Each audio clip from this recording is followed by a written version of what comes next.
Muitas reviravoltas aí no dia, né, da segunda votação da denúncia contra o presidente Temer. Logo depois do presidente da casa, Rodrigo Maia, adiar a sessão por falta de quórum, né, no final da manhã, causada pela oposição, surgiu a notícia de que Michel Temer havia sido internado em hospital em Brasília depois de passar mal. Segundo o Planalto, que emitiu inclusive uma nota agora no meio da tarde, o PMDBista sofreu uma obstrução urológica.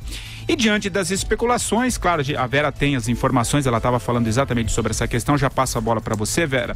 Mas o Maia abriu uma nova sessão com a esperança de alcançar aí um quórum de 342 deputados, mínimo, né, para essa denúncia, para que a denúncia comece a ser votada. O que você apurou com relação ao que aconteceu com o presidente Temer? Depois a gente fala da votação. Vai lá. Então vamos lá. Primeiro o boletim médico, depois o boletim político. Isso. O presidente vinha se sentindo mal desde ontem já. Foi a um jantar na casa do deputado Fábio Ramalho, em que ele pouco comeu, não quis o jantar, recusou, comeu só um pouco, já estava com algum desconforto. E hoje, já no Palácio do Planalto, se sentiu mal. Foi ao serviço médico do Palácio para ser examinado. Verificou-se que ele estava com uma retenção urinária.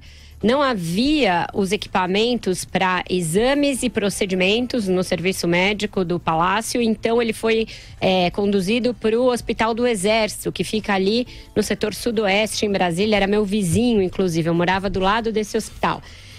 Lá chegando, verificou-se que sim, ele tinha uma obstrução que é no canal da uretra, tá? Não tem nada de bexiga, como andou se especulando aí na internet ao longo do dia, não tem nada de rim nem de próstata.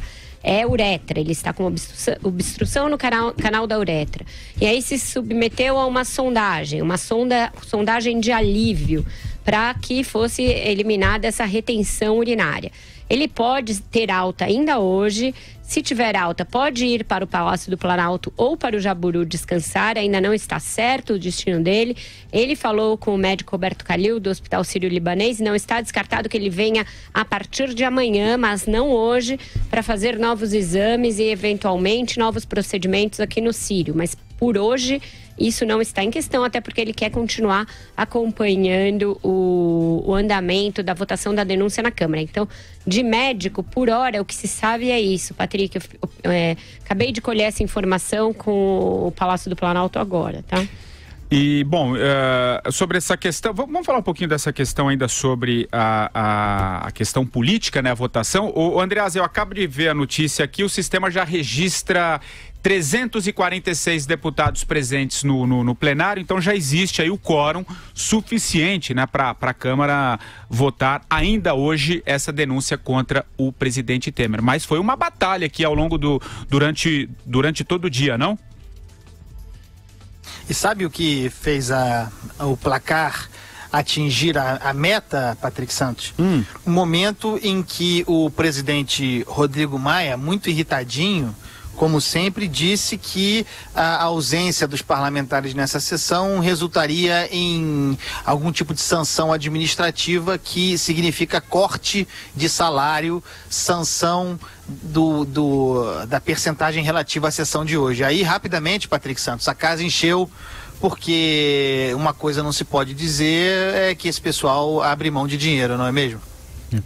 Vera, e essa questão política, por que demorou tanto? Eu falei isso ontem aqui, né? O ouvinte há de se lembrar que é comum essa obstrução de você evitar dar o quórum até o último minuto, e quando você consegue obter o quórum, aí ele escala rapidamente. Aí agora, a partir dos 342, a gente deve ver o quórum passar de 400 rapidamente, em poucos minutos, porque aí a oposição vai e começa a registrar, porque também quer votar contra, quer aumentar o placar contra. Então, isso é comum, é essa técnica de obstrução que vigora. Neste caso, ela foi ajudada pela base que queria negociar até o último momento, né? A frase mais próxima da realidade foi dada pelo Roberto Jefferson, que estavam tentando sugar até a última gota do governo ali na última hora. Então, isso vinha da bancada ruralista, vinha daqueles descontentes do Centrão, do PR. Então tinha uma série de pontas de última hora para acertar, e agora deve-se votar a denúncia. A expectativa é que se vote ainda hoje. Não vai ser cedo como foi a primeira, que foi uma coisa ali antes do Jornal Nacional, já tinha um resultado, 8 e pouco. Mas a expectativa é que se vote hoje. Falei mais cedo com o presidente da Câmara, Rodrigo Maia, ele falou: estou a um passo de ou encerrar a sessão ou declarar que houve o quórum e começar, e aí eu acho que será tranquilo. Então eu acho que ficou com o segundo cenário e agora deve votar. Vamos ver como é que vai ser. Agora, é uma fatura pesada, né? Porque nas negociações, o André Azar, para votar, né, hoje, o Temer, ao que tudo indica, gastou aí algo em torno de 32 bilhões de reais entre emendas, decretos e medidas cobradas por parlamentares, né? Enfim, caro, hein? Patrick Santos, sem dúvida que um custo alto há, nós sabemos, mas esse número, 31 bilhões, englobaria também o evento Primeira Denúncia, né? Isso remontaria a junho, esse levantamento que chega a 31 bilhões. E preciso dizer, um levantamento do qual desconfiar, porque não significa, em primeiro lugar, que o governo tenha desembolsado esse dinheiro, né? Porque fica parecendo que o governo tirou 31 bilhões do bolso e botou na mão de parlamentar para não cair. Isso não é verdade, é preciso esclarecer. Fala-se muito das emendas, né? Seriam 881 milhões de emendas liberadas para parlamentar. Essas emendas são obrigatórias, tá? O governo não pode não dá-las, é obrigatório, tá? Por lei desde 2015, né? Exatamente para preservar a atividade parlamentar, para que um governo não possa prejudicar um parlamentar em função de filiação partidária. Ah, mas o governo tem a prerrogativa de dar agora ou dar depois. É verdade, mas o dinheiro teria de sair de qualquer jeito. Isso é muito importante que fique claro. Outra coisa é que nessa conta está contido, por exemplo, a possível prometida outorga de concessão de Congonhas, por exemplo, calculada em 6 bilhões, né? Tá nessa conta, mas não é uma coisa que exista já. É uma projeção, e a maior parte desse valor foi calculado dessa forma, com base em projeções, dinheiro que seria recebido pelo governo, mas não será, com base em jeitinhos, etc e tal. Menos. O Marcelo Madureira já está conosco. E o que você espera dessa votação, Madu? Já temos o quórum de pelo menos 346 deputados, ao que tudo indica, a votação começa daqui a pouquinho. Vai lá. Boa tarde. Eu, antes de mais nada, estou aqui preocupadíssimo e consternado com a situação de saúde do nosso presidente Michel Temer, tão querido, tão popular. E justamente eu quero um esclarecimento, porque parece que ele tem um problema numa parte remota de sua anatomia, né? Passou muito mal, inclusive, enfim, parece que teve que aplicar uma manobra de respiração boca a boca naquela região, enfim. Eu estou muito preocupado, porque eu estava em trânsito e não tenho notícias. Mas um presidente popular como esse.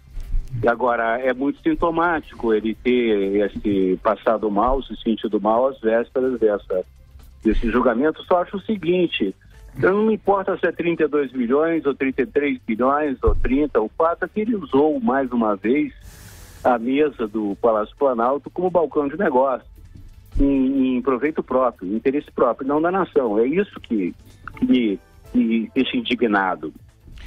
O resto, para mim, é sofisma. Entendeu? É casuísmo.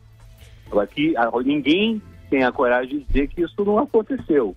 Não foi, né? É o que está acontecendo. E há esse suspense aí. Eu estava acompanhando pelo celular, havia a possibilidade, inclusive, de se transferir a sessão, né? Deixar a sessão em suspenso, pendente, como parte da anatomia do nosso querido presidente. O rime tudo, um abraço. Ô Vera, o que você apurou? Qual é a expectativa de votação?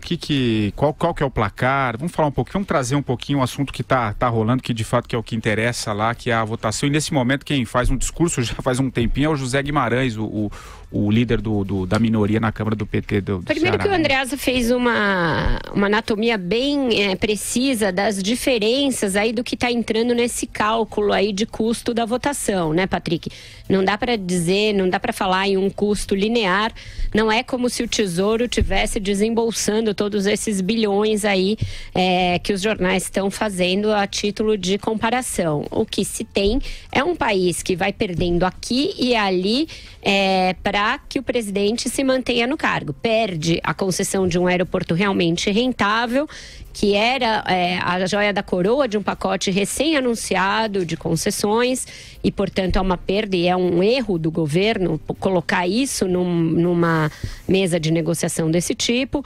Perde em outras áreas em que faz concessões também e nas emendas é o de menos. Na emenda, para ficar ali com uma tônica do dia, meio que sai na urina, porque já iria ser liberado. O Andreasa tem razão quando ele diz isso. Então, eu acho que a principal perda para o país aí, direta nessas negociações é Congonhas. Isso é uma perda real, é um erro do governo, é coisa de governo fraco, coisa de governo que não sustenta as suas políticas mais importantes, as suas políticas mais substantivas, aquelas que poderiam dar um legado ao Temer. Então, nisso ele está abrindo mão, nisso ele está mostrando a sua tibieza maior aí. Quanto às dificuldades de última hora ali, o placar varia muito. Eu ouço no Palácio algo como 270 e ouço na Câmara uma expectativa mais realista de que seja inferior à primeira denúncia. Eu acho que a gente deve ficar com algo aí entre 250 e 270 votos, mas a realidade, ela não depende muito dos números, ela depende da constatação política de que o presidente sai disso aí bastante enfraquecido. O resultado é importante exatamente para... Ô, Patrick. Oi, Andreasa, vai lá, fala. Eu queria sublinhar isso que a Vera disse e que é muito importante. O que o Brasil está perdendo hoje, ou nesses últimos dias, fundamentalmente? Aquilo que erradamente nós celebramos aqui, né? Nós celebramos aqui como uma grande novidade, como um grande acontecimento, a possibilidade de se fazer a concessão para a iniciativa privada dos aeroportos, especificamente de Congonhas. E isso nós estamos perdendo. Essa é a desgraça do Brasil. A desgraça econômica, porque no momento em que, inegavelmente, os indicadores econômicos reagem, todos eles são melhores. Hoje mesmo está anunciada uma redução de 0,75 na taxa de juros. Um movimento muito importante. Estamos bem nessa área. Precisávamos de condições de investimento privado, por exemplo, no caso de Congonhas. E o governo, por motivos políticos, nesse caso, evidentemente por motivos políticos, para agradar aliados, retira a Congonha. Para quê? Para salvar a Infraero. Um grande cabide de empregos. Então, a gente tem um prejuízo econômico muito grande atribuído ao governo Temer e aí, para completar, o prejuízo político. Essa é a grande derrota política do governo Temer. A mensagem que ele passa para o futuro. Ele é capaz de retirar movimentos, de recuar de movimentos muito importantes para a economia do Brasil, como seria esse, para agradar aliado. E isso tem um custo, porque dá a mão, logo levam os braços. Marcelo Madureira. Só para juntar o que a Andreasa está falando, a pressão para não se fazer a privatização do aeroporto de Congonhas veio justamente do elemento do indivíduo chamado Valdemar Costa Neto, condenado pela Justiça, né, que controla 37 deputados na Câmara, mesmo assim, sem mandato, né, tem sido eleito por ninguém. Ele controla 37 votos na Câmara dos Deputados e fez essa pressão, aceita pelo presidente Temer, no sentido de cancelar a privatização do aeroporto de Congonhas. Então, para você ver, não só é ruim para o Brasil, como a influência nefasta desse indivíduo, Valdemar Costa Neto, e com passagem, né? Passagem no Palácio do Planalto, provavelmente também sem ter que se identificar na porta, sem ter que botar crachá. Isso é que é lamentável.